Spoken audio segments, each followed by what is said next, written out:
Octagon 24/7's podcast, MMA Fancast. It's MMA for the fans, by the fans. We talk about only the important things you want to hear.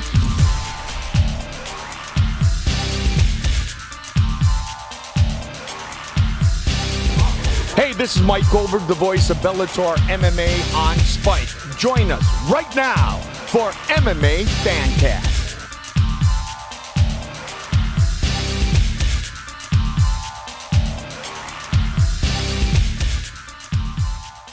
Hello once again, ladies and gentlemen, and welcome back to MMA Fancast. Another week and another episode. We are here with you recording from the studio of Octagon247.com, as well as from Andrew Bailey's, what is it, living room? What is it?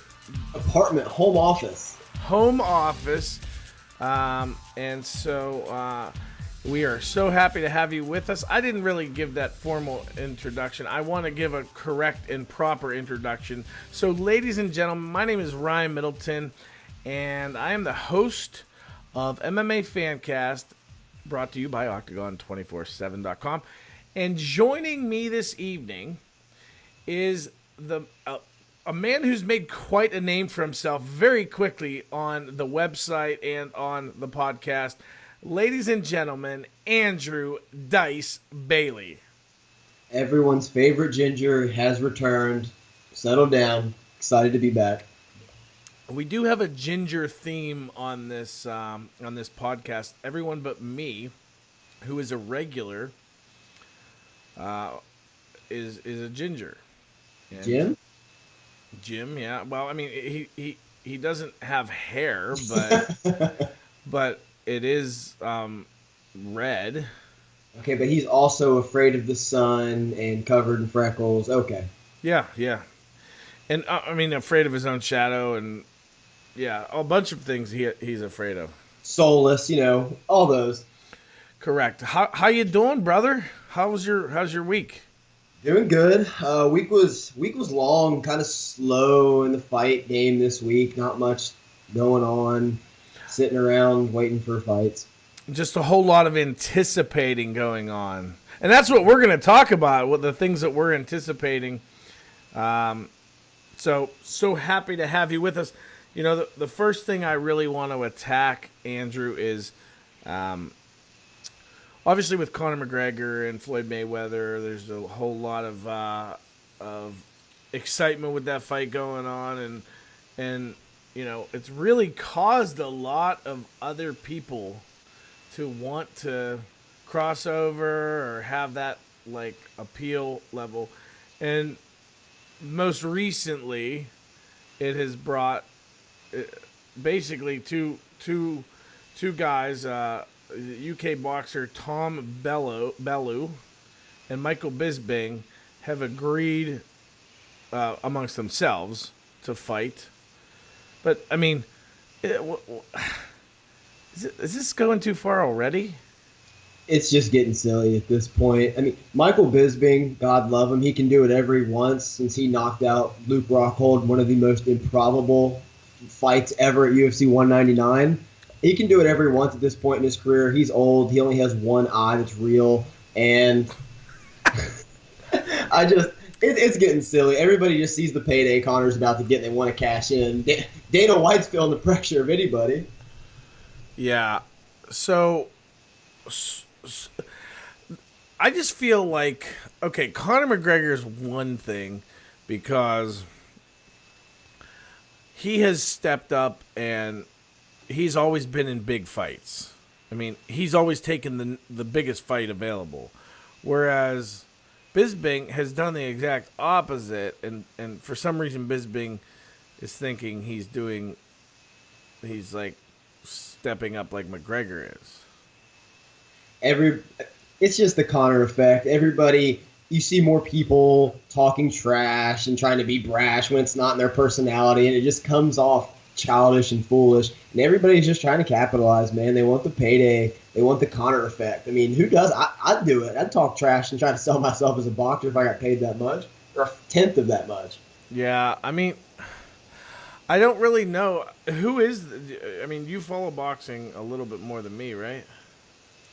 I mean, me following boxing a little bit more than you is not saying too much, but I'm not too familiar with Tony Bellew. I'm looking him up right now. Okay, yeah, I don't know. I've never seen his name before today in my life, and I mean, I don't really follow boxing, but I am a traditional boxing fan. Like, I was a huge boxing fan growing up, and really loved the sport essentially through Tyson's years, and even into Holyfield's years, and even a little bit into what's the British guys, Lennox Lewis's years, and that's kind of where it fell off at that point.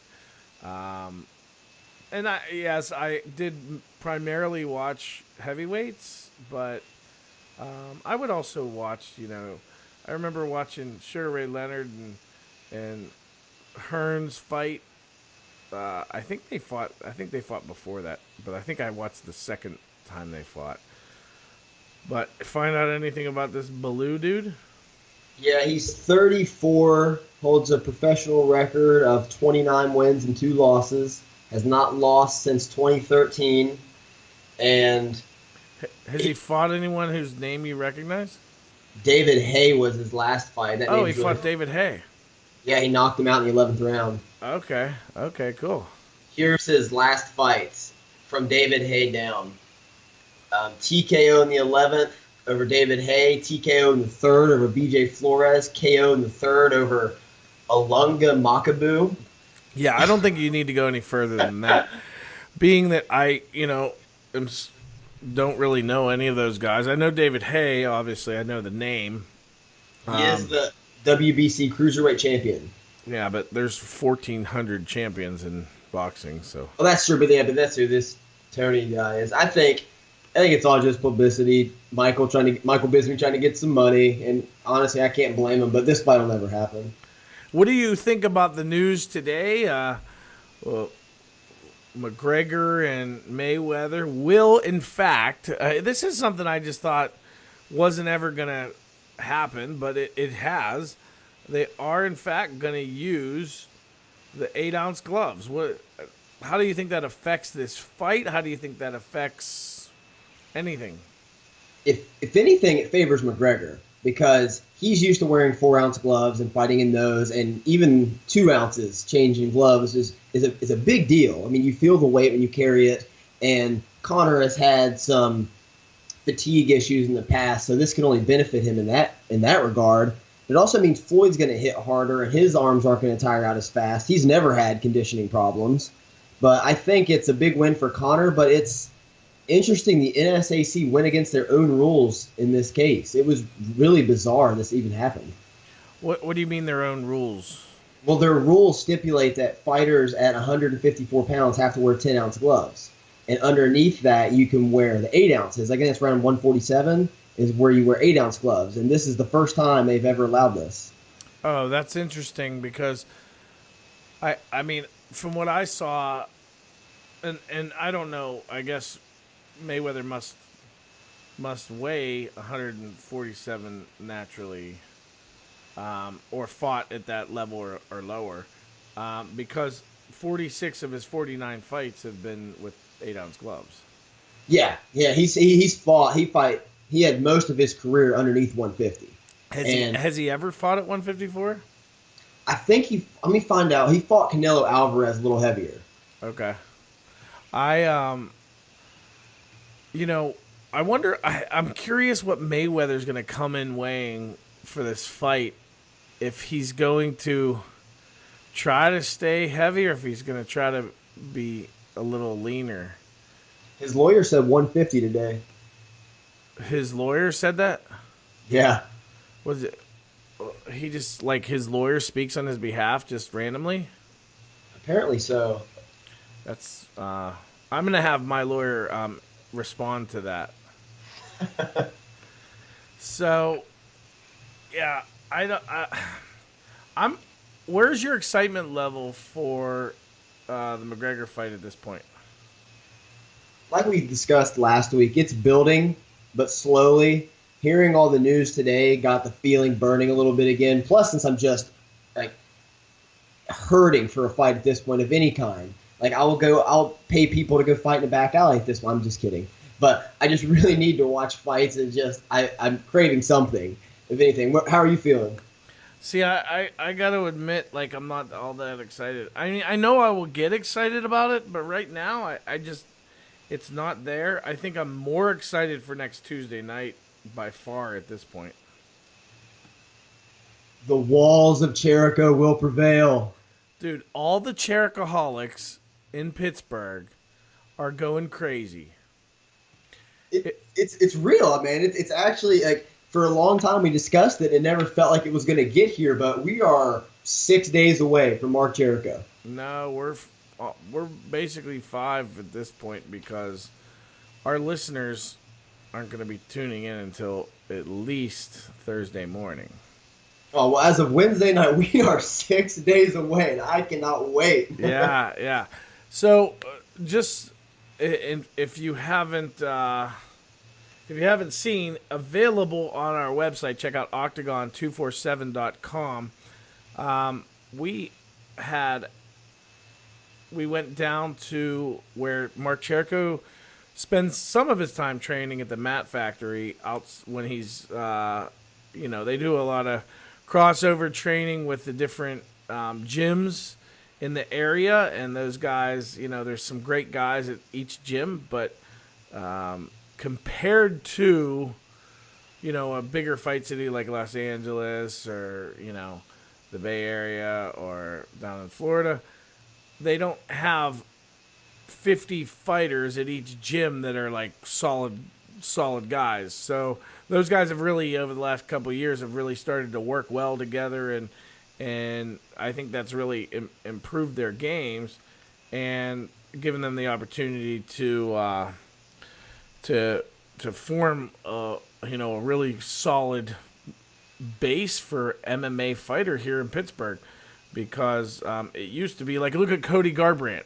Cody Garbrandt trained in Pittsburgh for many years, and then when he was climbing up the ranks, he had to actually leave and go to move out to California to join Team Alpha Male to be able to really, or at least he thought, to be able to take it to the next level.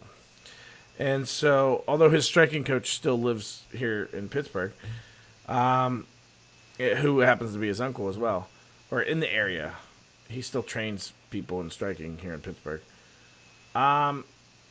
So we got all access to join Mark Cherico and Dominic Mazzata, who's a Bellator fighter, and obviously, if I haven't said it already, Mark Cherico is making his UFC debut next Tuesday night, August 22nd, on Fight Pass at Dana White Contender Series, Tuesday Night Contender Series.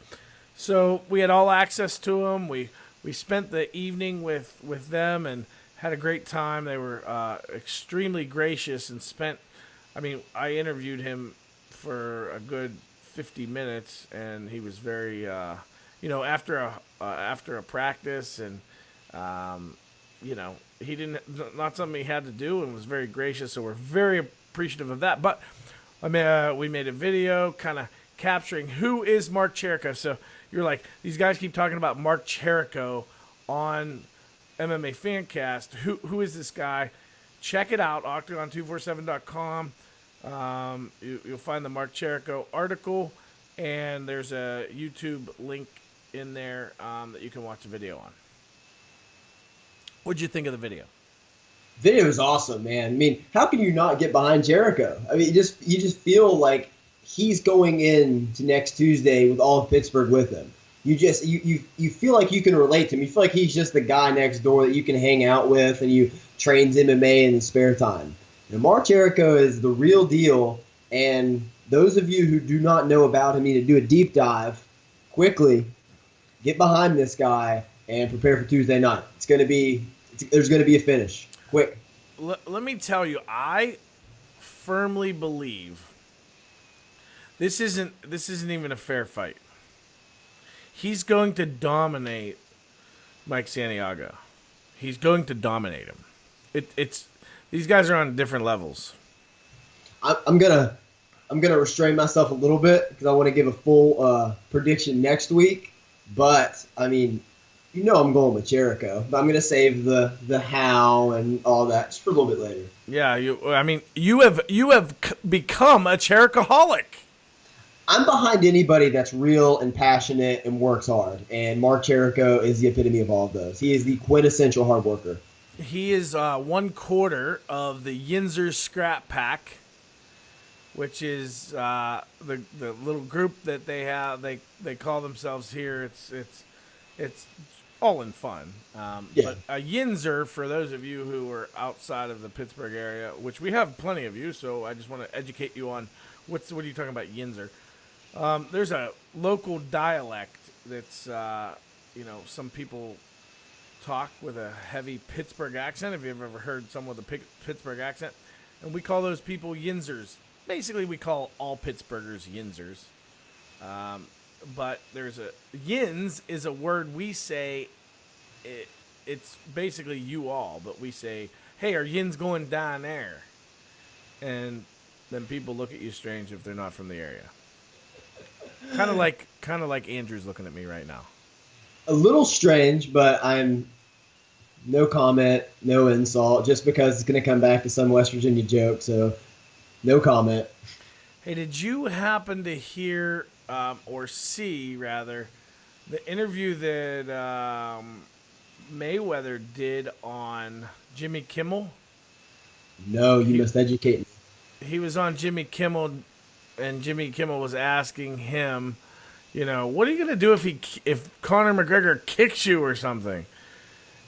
And Mayweather basically led us to believe he didn't know exactly what the fine amount would be, but basically said he could lose something like 90% of his purse if he did something like that. I wonder if it's just throwing a kick or actually kicking him. Because if he could just throw a kick with his martial arts background, he could gauge the distance. Just throw one, an inch past his head. Just let him know it's there. Well, if you wanted to risk landing that kick. Oh, that would be the perfect finish for this circus of a fight. Conor McGregor KOs Floyd Mayweather with a legal kick in third round. Well, yeah, I don't think there's going to be any of that. Just because from what I understand, it's just such a severe, heavy penalty that I don't think you flirt with that. I don't think he will either. I think he'll be a consummate professional and doesn't want anything to take away from the boxing that he's going to put on. Doesn't want to have just an excuse for naysayers to go to, well, you threw a kick and scared him or anything of that nature. So I think it'll be straight up boxing. No, I don't think they even need the clause in there, but I bet it makes Floyd sleep better at night. Yeah, hey, we got some. Did you hear the good news this week that Matt Hughes, a long-time welterweight champion in the UFC. This is back before. I mean, he was GSP before GSP existed. Who recently was in a very bad accident with a train. You hadn't heard that? I'd heard it, but it just never ceases to be bizarre that Matt Hughes was in a train accident. Yeah. You never get caught in a train accident. Matt Hughes was in very critical condition, and it wasn't a lot of times wasn't looking very good. But it's now coming to light that he is doing very well, and he is doing better than expectations. He's able to get out of bed and into a wheelchair, and this is really good news for a guy who was just a solid dude, a solid, great wrestler, a great champion, and he was one of those legacy position guys like him and Chuck Liddell and Forrest Griffin that I think that ended. But he was one of those guys that had that, quote unquote like a job with the UFC for life. That I think ended around when Chuck Liddell's ended as well. It's just an amazing story. I mean, you can't help but feel just complete elation for Matt Hughes and his family and everyone involved with it. I'm truly just happy, genuinely, for him and everyone close to him, all his loved ones. This is remarkable. But if anyone's going to do it, it's going to be Matt Hughes, the same guy at UFC 45 who was on the verge of being choked out by Frank Trigg and then lifts him up, slams him, and then chokes him out. Matt Hughes has been and always will be a fighter. Who was it that you just stirred up a memory, but I don't know if it was that fight. Was it that fight? Was it? Yes, that it was that. Slammed him, and he was actually being choked out at the same time. Yeah, but he woke up first. It might have been that one. I know Trigg had him in a nasty choke, and then he lifted him up, slammed him, and on the ground, and then he rear naked choked Frank Trigg. You see that? I see your Steelers Cup. Pittsburgh Steelers, Super Bowl bound this year. I'm just telling you, watch out. Who's your football team? NFL wise, not really anybody. Sadness. I was a Jaguars fan for a while, but then I decided dabbling in depression wasn't like healthy or conducive to a good lifestyle. So I just kind of enjoy football. I love Tom Brady, which is gonna just make you all kinds of happy. I think I just puked in my mouth. Are Le'Veon Bell and Bryant gonna stay on the field this year? I mean, they might. I mean, if they stay away from the old marijuana, they will be in good shape. I think so. I mean, if they either one of them blow it with that, then their careers are dramatically affected. I mean, Bryant's is over. At least Bell wants that big paycheck too. Yeah, so they're not. I think Bell has to worry about injuries, and he's holding out right now. So he'll come around. I'll tell you one player I actually do really enjoy from the Steelers, which hurts me because I abhor Ohio State, is Ryan Shazier. I think Ryan Shazier is just a monster at linebacker. He is unbelievable. He's really good. He's the fastest guy on the team. That's unbelievable. That's ridiculous. That's freak. That's freak of nature. That's absurd, man. But hey, the Steelers have a good shot this year. They're going to be tough, but it'll help if Bell ever comes around, which I think he will. And they should easily win that division this year. Well, honestly, they need to sign him long term before the season starts. They typically don't let that guy go. You know what I mean? Like, yeah, they've made a couple mistakes with a couple players, but they normally always keep those critical links. They always find a way to sign those guys. It's really messed up right now with running backs and pay in the NFL, and that's the hard part. Is Devonta Freeman just got the highest NFL running back contract in history, and it's only like $8 million a year. The NFL pay scale is so messed up. I mean, the value of running backs used to be the most valuable position there was, and now it's like completely devalued. It's a pass happy league, man. They like scoring, they like touchdowns. Roger Goodell likes the flash, and yeah, what's the highest paid NFL player make? Like 19 or 20 something? I think in the high 20s. So running backs are making like a third of that? Yeah, that's crazy to me.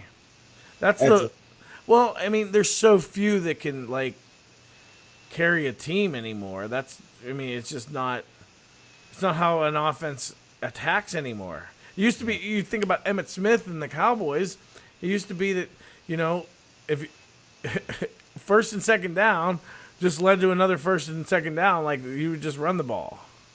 Yeah, I think, let's talk about Emmitt Smith. I think he often gets a lot of hate for no reason. You remember watching him. Like you said, Emmitt Smith is the ultimate, 6 yards, 7 yards, 5 yards kind of running back. Yeah, That's but that the thing was, career. his offensive line a lot of those years was so good that he didn't get hit touched until he was 6 yards downfield. Kind of like the Cowboys line now. Yeah, the Cowboys line now is awesome. I don't know how they do it. They're like the ones that, I mean, actually the Steelers, that used to be their weakness, and now it's a strength. Their offensive line. Yeah, Pouncey. I mean, as long as Pouncey's healthy, I mean, he's an animal at center. He's one of the best in the league. They have a lot of guys that are like Pouncey and Shazier and Bell that are like the best guy in the league when they're healthy, but they're not healthy all the time. Hey, so do you want to go to the Michigan-Penn State game together? I went to a Michigan-Penn State game this had to have been 2002 in Ann Arbor, or maybe 2003 in Ann Arbor, and it was an overtime game, and we got literally robbed.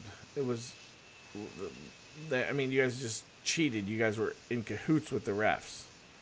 I love how it's you guys, like I was the one on the field. Well, I mean, you were like 8 then, so that counts. Hey, I was all of 12. Maize and what? Maize and brew. Maize and brew. I always Maize and brew. If you ever get a chance to check out Andrew, he is a contributor on that website it's a Michigan football or Michigan everything. Michigan football. Okay, it's a Michigan football site, blog. Kind of is that?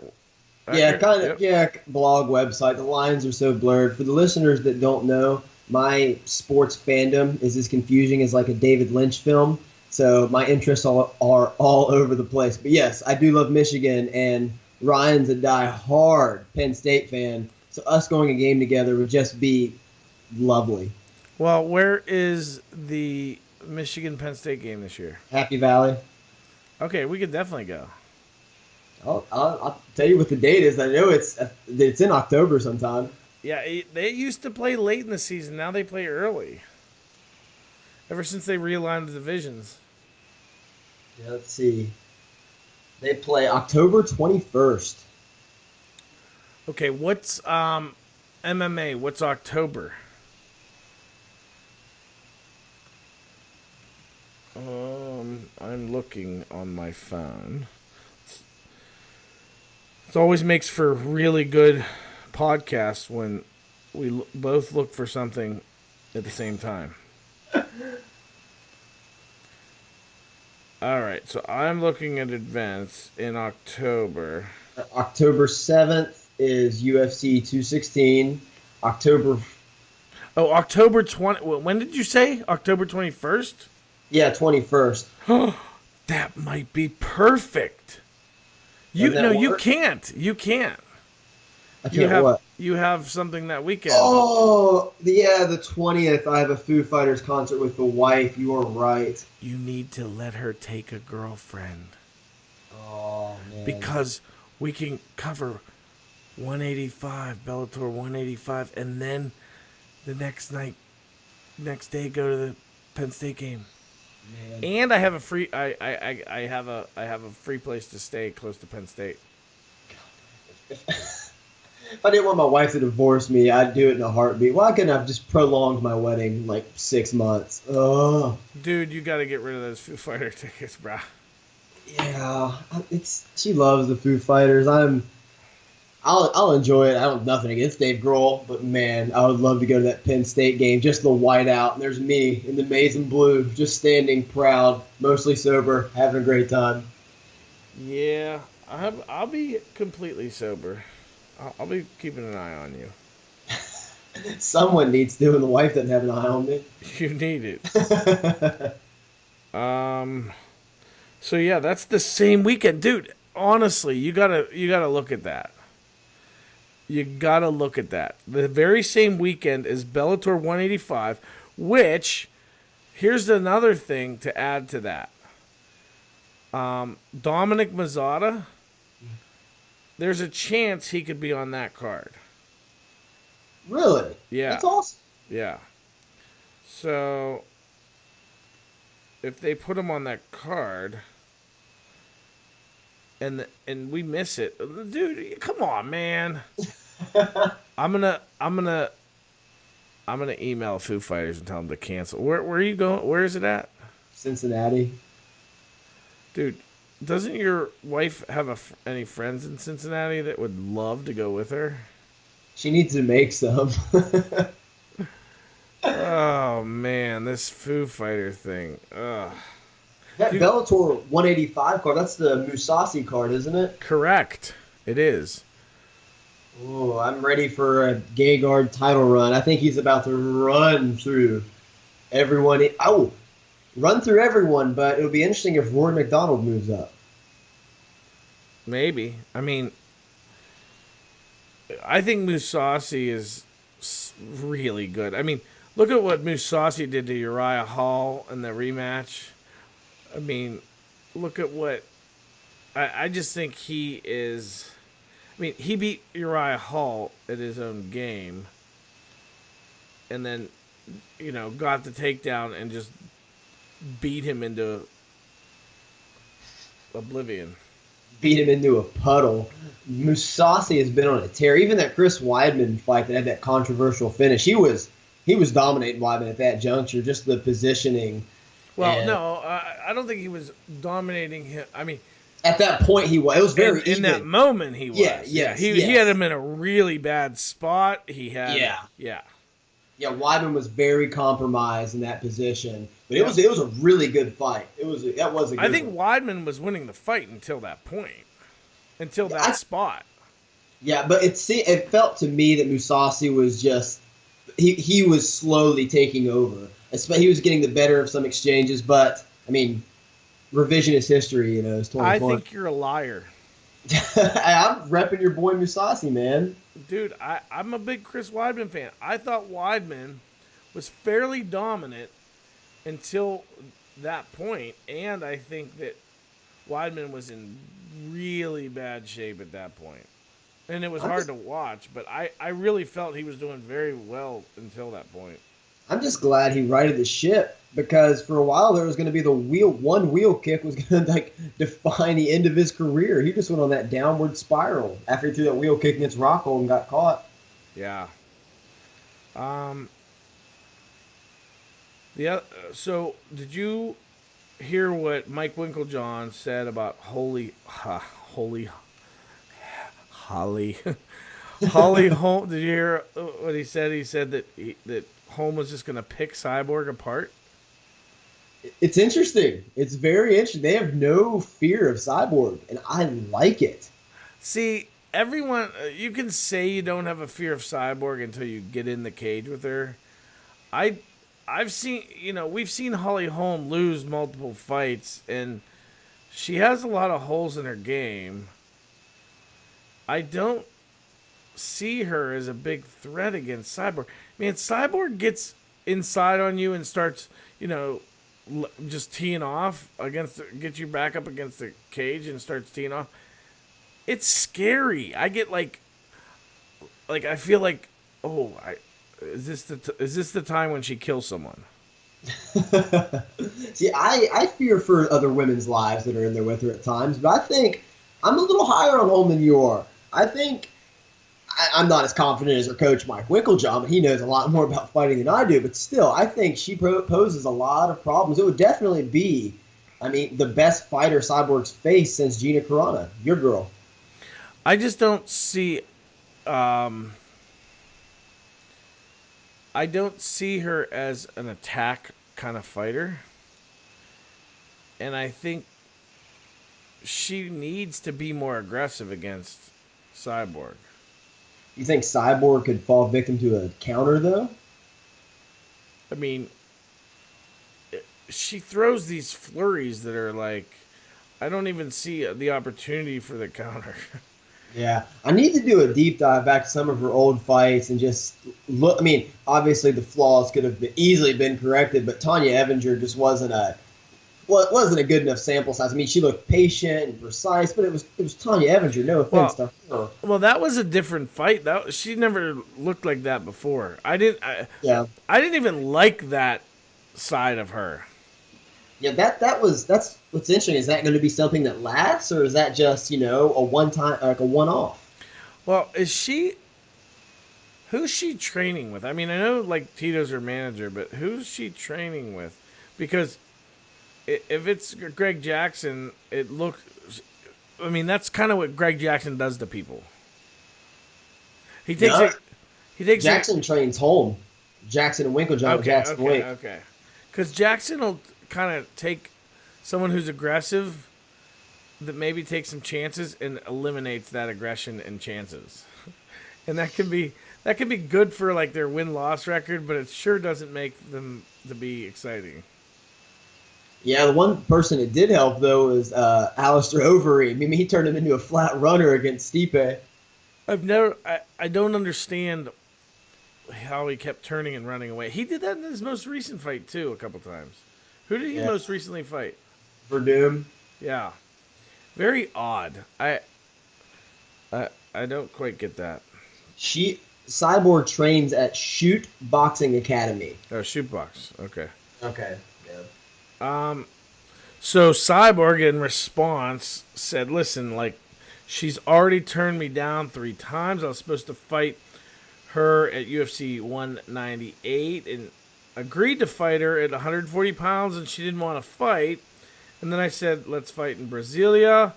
And then she said she can fight me if I make 138 pounds, not 140. And then when Megan Anderson had to pull out of UFC 214, she said I'd like to fight Holly, and Holly said no, and she ended up fighting Betch Correa. Holly ended up fighting Betch Correa. And then she continued, she says it's easy when the coach says something, it's better if she says it herself, not her coach. And if she believes that she can pick me apart, and her coach believes that, then let's do this fight. What are you waiting for? So, I mean, I don't think that Cyborg is afraid of anyone, and I don't think she should be, any female. I mean, you have to have that confidence no matter who you are, but I agree with you that Cyborg just feels so genuine. She's just been a world beater. She has no reason not to feel this way. And honestly, I wish Holm or somebody would talk a little trash and build some interest in an opponent for Cyborg. I think it'd be add an edge to it and help Cyborg back up the card. I think it benefits everybody. Yeah, and then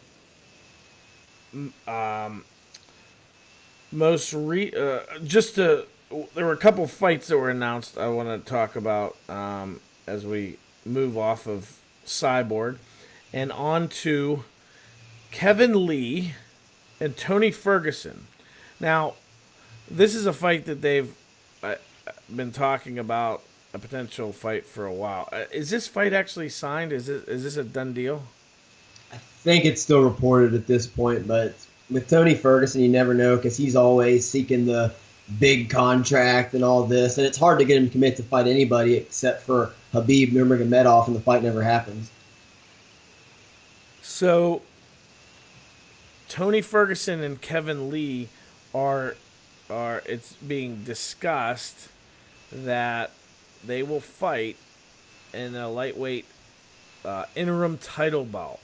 Actually, Dana White said that. Tony Ferguson, Kevin Lee to fight for interim UFC lightweight title. So that is scheduled to happen at most likely UFC 216, according to Dana White. Your thoughts on there being an interim lightweight belt and the fact that this all happens because Conor McGregor took some time off and now he's boxing. I hate interim belts. I really hate interim belts, especially in this case. It's just a placeholder just to guarantee who's going to fight Conor McGregor next. And it's for the interim belt, I hate it, but I guarantee that was the only way Tony Ferguson was going to accept the fight. But I do like the fight. I like I like Kevin Lee. He's only 24. He'll be 25 in September. But I'm intrigued by the fight. What do you think? I'm intrigued by it as well. It's a little odd that, number 2 is fighting Kevin Lee, who is, I don't know, 5th, 6th, 7th, 8th, something like that. Somewhere in there. It's interesting they have no faith in Khabib getting this one, or Khabib fighting Ferguson after all the fallouts. Well, what is the deal with that? Why are they not? What's Khabib's deal right now? Well, Ramadan's over, I'm pretty sure, so he can fight again this fall, and they're targeting Edson Barboza, but Barboza has still not been cleared from an injury, so they're holding off on that. But I don't know why they didn't do he and Tony Ferguson. Both people hate each other. They've tried to fight several times, and I don't understand why they didn't capitalize on the animosity and real feelings toward each other, but I feel like Kevin Lee is really going to sell this fight. Kid's young, exciting. I mean, insults your mom sometimes by mistake and gets punched at press conferences, but it's great. I love it. Yeah. And it's interesting to me, before we move on past this, is that Tony Ferguson always complains McGregor never defends the belt. Well, it's interesting because Tony has not fought since last November against RDA in Mexico City. Conor's fought more recently. But he's had fights scheduled that he had training camps for that Nurmagomedov ended up weighing 426 pounds for. He could have accepted a replacement fight and didn't, just because he wants the interim belt. He wants this. Fighters fight. Players gonna play. Haters gonna hate. I don't know. I like Ferguson, but yeah, he's got to get in there. He's got to mix it up with someone, right? But now he's taking a number 7, and I'm critical of that. I think he needs paid. He hasn't fought. I mean, did he get all of his purse from the March fallout? I don't know. Well, if not, it's time for I don't know. I don't know how that worked. I think that it was like, oh, we'll take care of him. I don't think he got his whole purse, but I could be wrong. Yeah, see, it's time for money, and I think UFC offered him Kevin Lee for an interim belt. I think he views that as an easy victory. And they also went at it on UFC Tonight too. Actually, I bet you he didn't get it because he was offered a replacement fight and he declined it. Yeah, he turned down Michael Johnson. Yeah, who Khabib destroyed. But who's also the last person to beat Tony Ferguson. Ah, interesting. Well, yeah, that's a no-brainer. Don't take that on short notice. Yeah, he didn't want any part of that, but Ferguson and Kevin Lee, after Kevin Lee's controversial win over Michael Chiesa, is that how you say it? Yeah, something like that. Something like that. I apologize if it's wrong, but they... I don't. I mess up everyone's name. They interviewed Kevin Lee on UFC Tonight, and he and Tony Ferguson... Yeah. He and Ferguson got into it, and it was really nice. I mean, Ferguson's just playing, you're just a young kid, you need to work your way up to fight me. And it's interesting. Apparently, he doesn't need to work his way up to fight you because you're going to fight him at 216. Did you say it was really nice? It was really nice from the fans' perspective. I love it. I love when fighters talk trash. I hate it when they're just like, it's going to be a good match, and we're going to bring out the best in each other, and I really hope for a good fight this time. No, I want to hear some stuff. I guess I'm too Conor McGregor spoiled, but I like builds the fights. I like people that sell fights. Yeah. The other news that came out, I think, today, and I hadn't even noticed it when you mentioned it to me, was that Dustin Poirier is scheduled to fight Anthony Pettis. Love this matchup. This is great, and it's interesting. It's a really interesting fight. I want to hear what you think about it first. I like it a lot. I mean, these are two guys that are dynamic strikers, and I don't know. I think that when you're putting fights together and you're trying to think of, what will make a good fight, I don't see how this one misses. The scary part about that is sometimes when you think, oh, this is two strikers, they're going to go at it, then it ends up a totally different fight and they're in the clinch or on the ground the whole time. Who knows? But I think this is a very interesting fight, and I'm highly interested in it. Yeah, this is one of the best MMA fights I can think that I'm looking forward to. I love this matchup. It's very interesting because both fighters are at really different junctures in their career. Pettis is finally getting back on track with that win over Jim Miller. Seems to be reclaiming the Pettis of old because he couldn't buy a win there for a couple years. And Dustin Poirier has only had one loss at lightweight and looks like a completely different fighter since moving up. And I don't know who to pick. I don't know even who I'm leaning towards right now. It's a toss-up. I can't wait to see what the spread is on this fight. Well, I think Poirier, he's always been the guy that has been, he's never gotten over the hump. Yeah. So he's like the guy that he has so much talent, and you think, okay, this is where he makes his run. He's turned things around, and then he hits the speed bump.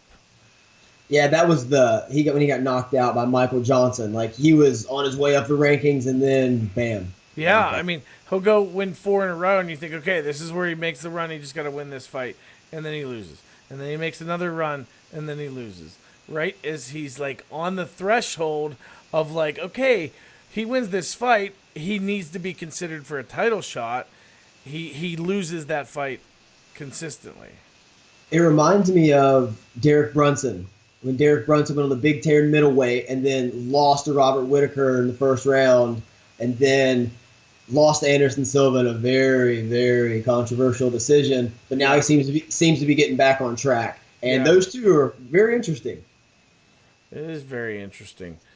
Well, I mean, in his last fight, Poirier was a no contest. It was the Eddie Alvarez fight, yeah. Man, he was winning that fight pretty handily. Did you watch that one? Yeah. As a matter of fact, that's going to be a fight I watch again on Fight Pass tonight, probably, because I want to see that again. Yeah, Eddie Alvarez it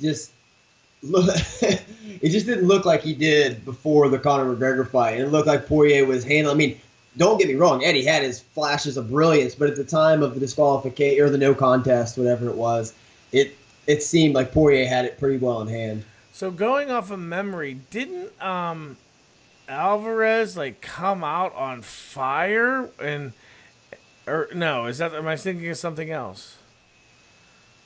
I gotta watch it again. Yeah, there were both of them. It was really back and forth for a round. They both had good flurries in there, but then it seemed like Poirier was really establishing the dominance on the feet, just outstriking him. So did Alvarez?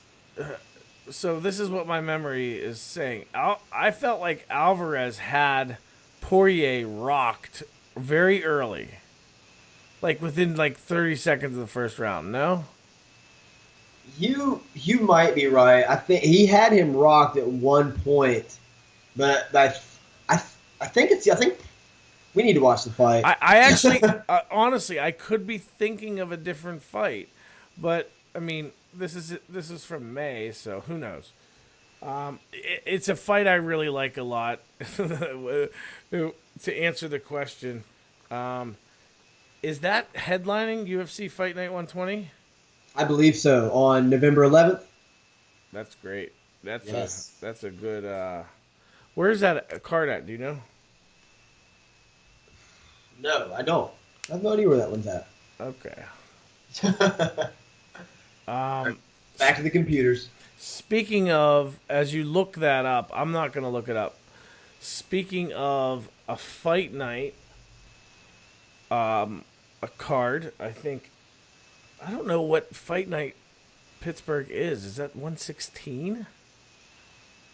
Oh, before we move on, just got announced, added to Fight Night 120 as well, is Diego Sanchez and Matt Brown. See, that excites you? I think Diego Sanchez is going to get beat pretty bad, but I always like seeing Diego because I always have the memories of Diego Sanchez and Gilbert Melendez, and it's almost nostalgic, but then he gets pummeled, and then I feel sad. See, Diego Sanchez, I want to just retire. I want him to go away. Yeah, I agree with you. I just want him to go compete in those submission underground competitions that Chael Sonnen puts on, and just do that. That's great. You're an amazing practitioner at Brazilian Jiu-Jitsu. Just do that. Yeah. Oh, by the way, UFC Fight Night 116 is the Pittsburgh card. It's 116. But taking a look at that card, have you looked at the card very much? A little bit, but that card is sneakily good. Like, there are some really good fights on there. It's a really good card. So, taking a look at some of these guys, I'm hearing a little bit of echo. Is that coming from yours or mine or what? I don't know. I'm just going to blame you. You're going to blame me? Yeah. Okay, I'll blame you then. Obviously, you have Luke Rockhold and David Branch. Then the current co-main event, who knows if it ends up staying the co-main event. They could throw another big name in there. Is Mike Perry and Thiago Alves.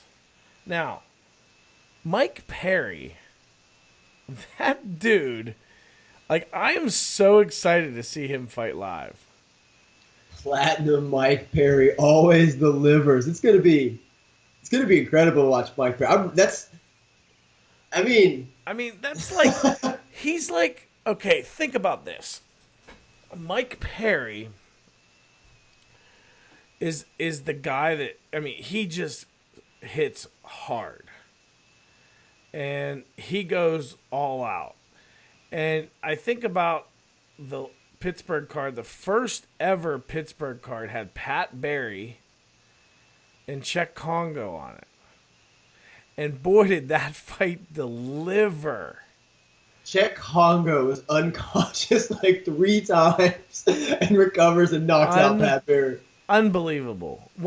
Probably the most exciting seesaw, like, comeback win ever in MMA history, I believe. I believe if you look at best comebacks in UFC history, that would be top 2 or 3. Scott Smith comes to mind. If you remember that, when he got absolutely crushed to the body, and he winced and he like doubled over and saw the dude like rushing in on him, and he just like cocked back and swung and knocked him out. Do you remember that? I remember that one. Was it Gray Maynard, Frankie Edgar 1, where Maynard was just destroying Frankie Edgar for 1 round, just rocked him and pummeled him, and then Frankie just comes back and finishes him. I don't know if it was the first. I think it was the first one.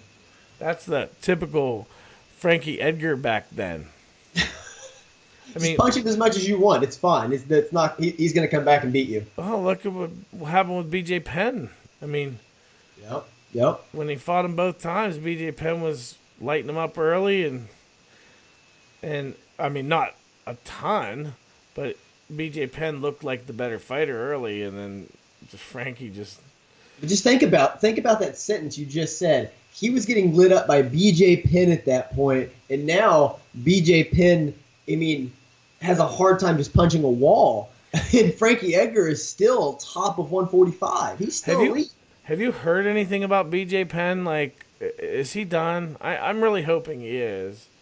He does not. He looks like a sickly person. He doesn't need to fight again. It's really sad to watch him compete. If anybody watched him, 8 years ago. He didn't compete. He wasn't competitive. It is not the same guy. Like, he might be the same guy, but the MMA landscape has changed and passed him by. He needs to get out of there. He may not be the same guy. Who is wearing BJ Penn skin is what I'm going to start asking people. What do you mean? It's just, he doesn't even, oh yeah, look at that. His last loss was the Dennis Seaver.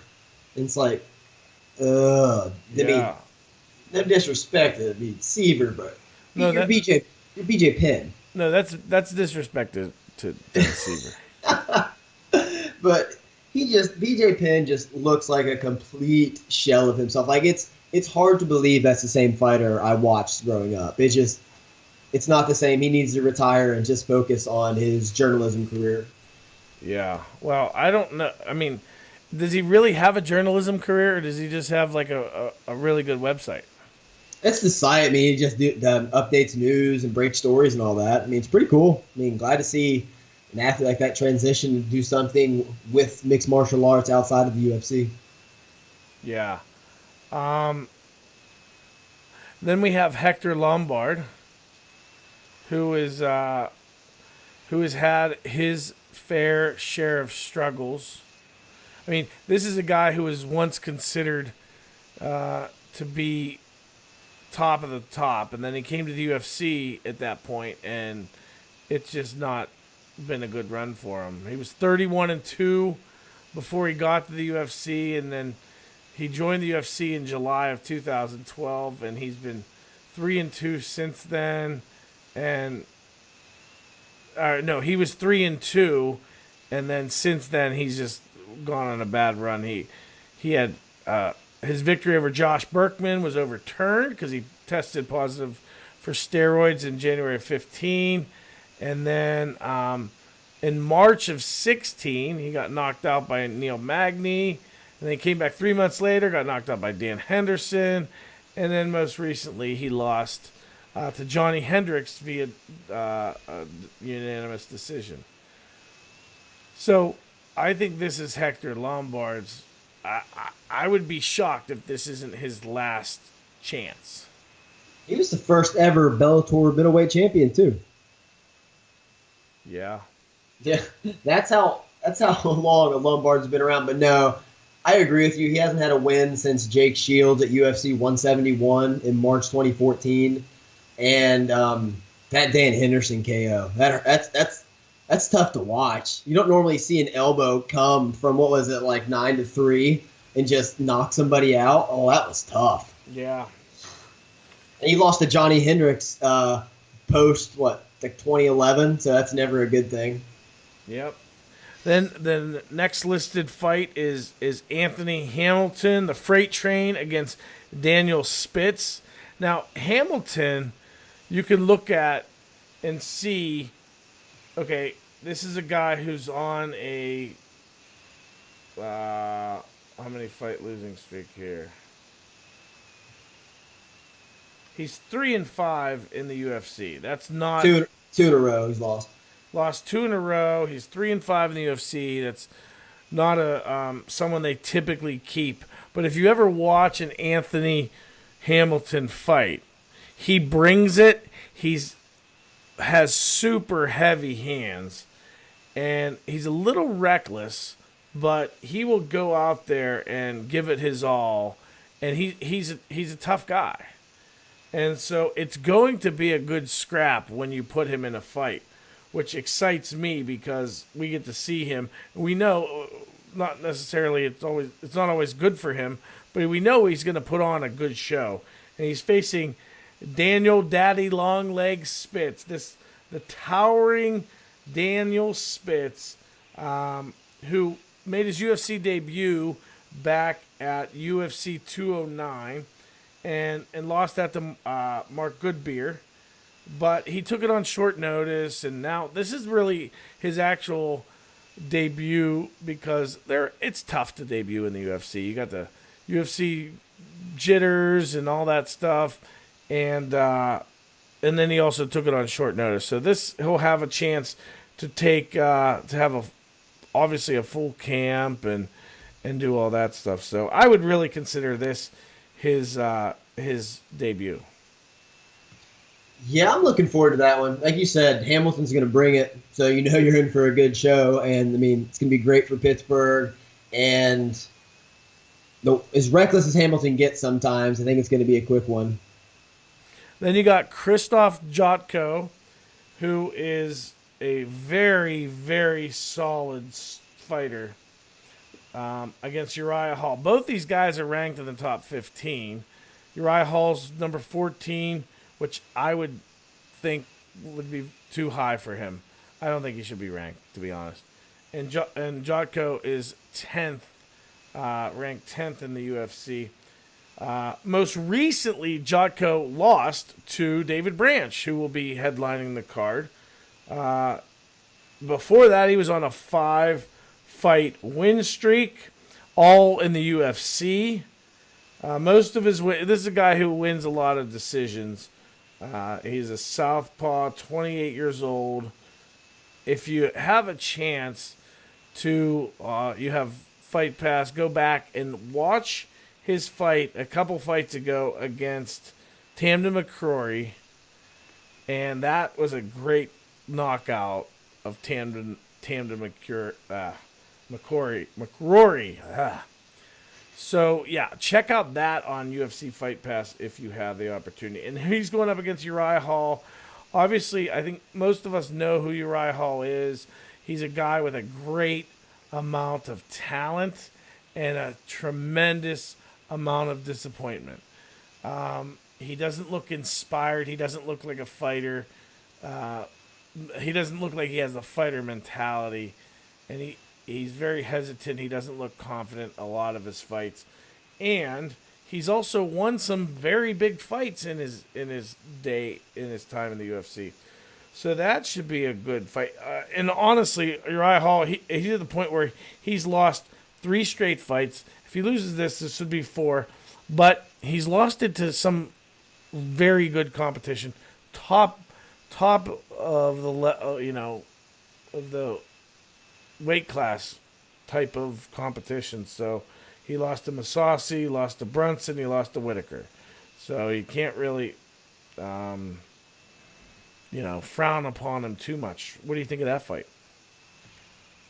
Will Uriah Hall get out of the first round for the first time in his last... He hasn't been out of the first round in his last 2 fights. He's been knocked out. Do you think he gets out of the first round? Well, I mean, he went to a decision with Whitaker and that lost. Yeah, that was 3 fights ago. Correct, but I'm saying... Yeah. That was... I mean, his last 2 fights, like you said, though, he just looked so uninspired. Like, it was... Like you say, he doesn't have that fighter mentality. I don't... He doesn't... He looks like he has all the... He has the skills. Yeah. He just doesn't look like... I mean, there are times... You look at the first Mousasi fight, and I don't know if you remember it but he came out the second round. He did a spinning... I remember that. A spinning kick that kicked him right in the face, and it didn't knock him out, but it really dazed him, and he came charging in, and he nailed him with the flying knee. Yep. And it was absolutely awesome. And that's the flashes we see from him, where we get so much promise. Like, this guy is a dynamic striker, and then he poops the bed the next time. And it just, he poops the bed more than he does has those flashes of greatness. Yeah, I think he gets beat and he gets released from his contract after a 4-fight losing streak. Yeah, I have to say I agree with you. But do you remember the Uriah Hall? It was when he was on the Ultimate Fighter. He threw that wheel kick, that spinning wheel kick, and just knocked the guy out cold. It was one of the best knockouts I've ever seen. I just don't know what happened to that fighter. Yeah, he's certainly someone that you can get frustrated over. And then next we have the Nigerian Nightmare, Kamara Usman, who is the 13th ranked welterweight in the world, going up against Sergio Mais. I think that's how you say his name, Mais. Mais. Sounds like you're scared and you just saw a rodent. You are scared. You should be scared. My eyes should be scared of Nigerian Nightmare. So, and you know what Sergio's nickname is? What is it? He's the Panther, and I live in a neighborhood where that's our thing. We're the Panthers. So, okay. So Usman is 5-0 in the UFC. Most of his wins are by decision. He won the Ultimate Fighter 21 welterweight championship. He's 29 years old. He looks like he's chiseled. And his only loss, it was his second pro bout. He's 10-1. Very solid fighter. Not much of a risk taker. And then you have his opponent. Sergio was 6-1-1 in the UFC. 35 years old. He lost his first UFC fight, and he's won every one since, except for he had a draw. One of the few draws we see in the UFC. But this is a guy who's well-rounded. He's able to win, submit people. He's able to knock people out, and he wins decisions as well. So that's It's going to be interesting if both of them are big decision-nators to see which style comes out on top. Yeah. So, there's obviously a couple more fights on the card. And there's room on the card, which makes me believe that there is going to be a Yinzer added to the card. A Yinzer. And do you want to talk about all the trash talk going on with Rockhold and Branch? Well, I would love to. What do you think about it? What are you making of this? Well, it's been about a week since I looked at it. Basically, Rockhold said that, this is not really the person I wanted to fight, but it got to a point where I just had to take a fight because it just wasn't happening with anyone else. That's it in a nutshell, right? That's pretty much it. And I think, honestly, it's going to inadvertently work out for him. It's good, He's been on the schneid. He got knocked out by Bisping. He hasn't had over a year off, time to recover and relax. And now you get, and I don't want to say an easy fight, but an easier one than he deserves, and I think it's good for him. Well, but does he have ring rust? Is it, do you get ring rust in a year when you're used to fighting every 4 months? That's interesting. I'd have to look back at Rockhold's thing, because same thing with Tony Ferguson. Is he going to have ring rust as well? It's been over a year.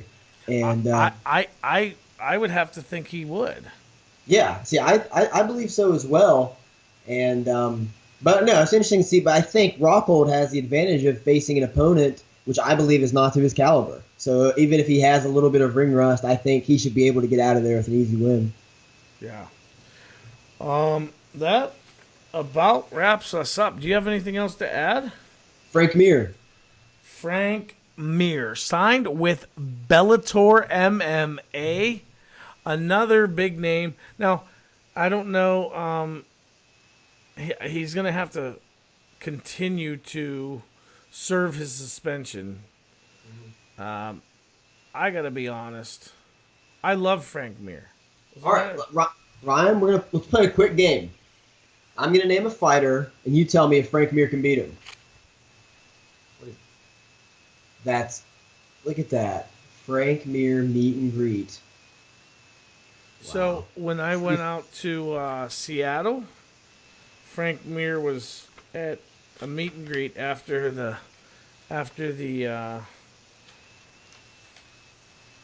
when you party with Nick Diaz? Yes, well, I didn't party with him at all, but after this, UFC on Fox 4, went to the meet and greet, shook Frank Mir's hand. Anyway, I love Frank Mir. All right, now tell me this. Can Frank Mir, I'm going to read off the top 5 in Bellator heavyweights. Can Frank Mir beat Rampage? You're calling Rampage a heavyweight just because he weighs 255 pounds? He's a heavy. That's what he's listed at on Bellator's site. Oh, is he now listed as a? Yeah, I mean, he fought a heavyweight fight, against King Mo, but I didn't know that he was moving to heavyweight. I think he's staying there. I mean, he's always had the issue. Do you think Mir can beat him? Honestly, yes. Do you think Mir can beat Roy Nelson? Because a 255 pound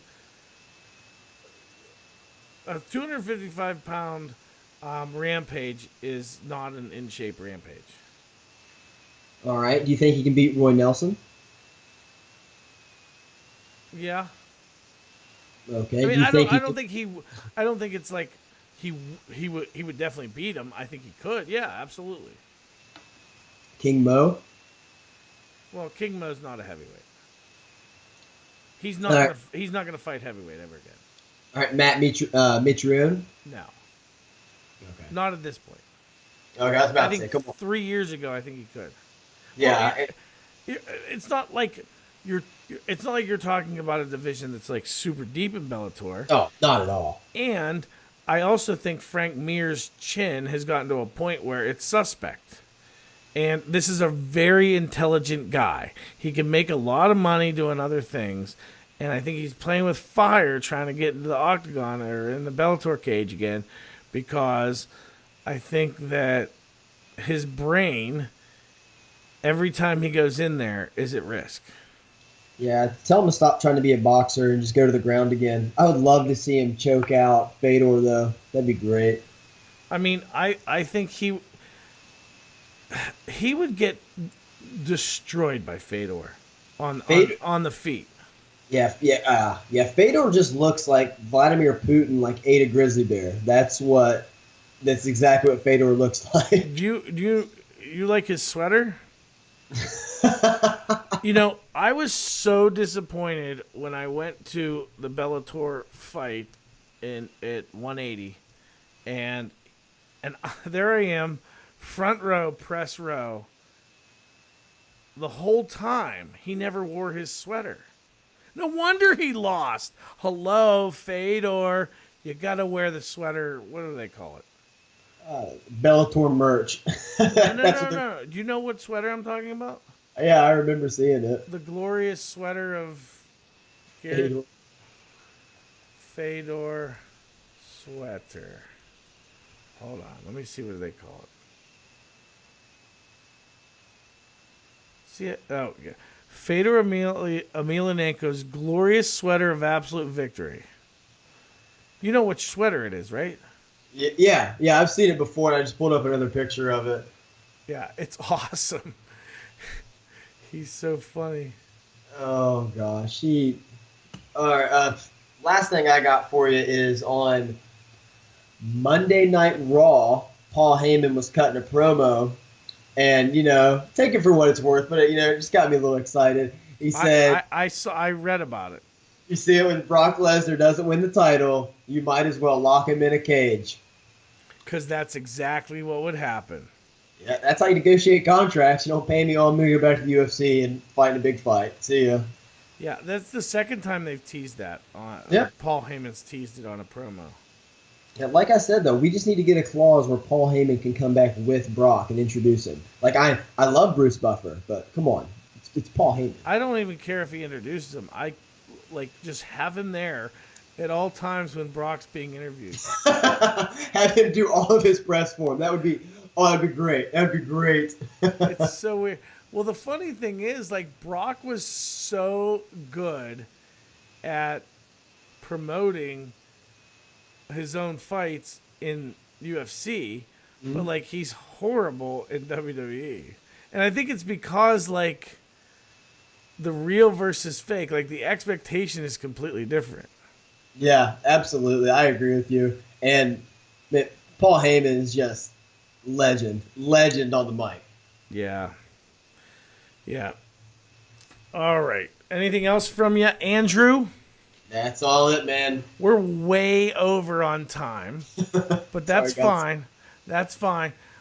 We enjoyed another episode of MMA Fancast. Guys, there's a lot of stuff going on. I would encourage you to check out the website, octagon247.com. We will continue to have more and more content and really focusing on this Mark Cherico debut, the UFC coming to Pittsburgh, as well as Conor McGregor and Floyd Mayweather on the 26th. Lots of great stuff going on. Visit our social media sites like our Facebook page, our Instagram, our Twitter, all of those good stuff, as well as our YouTube page. And we will continue to build our content for you guys. So, with that being said, the other thing is, you're listening to this podcast right now. We need for you to go on, subscribe, to rate and review us. We need that. It's extremely important and helpful for us.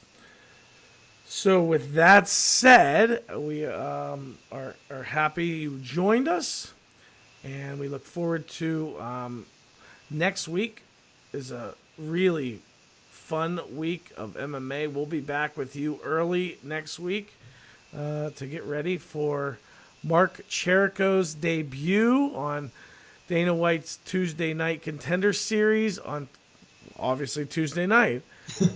And as well as talking about the big fight, the money fight, Floyd Mayweather going to lose against Conor McGregor. Now, I don't really think he's going to lose. I'd love for him to, but I don't think he is. We'll have tons of coverage on that for you next week. Thank you so much for joining us. It is our pleasure to have you here. So on behalf of the entire crew at octagon247.com and MMA Fancast, thank you. God bless. Good night.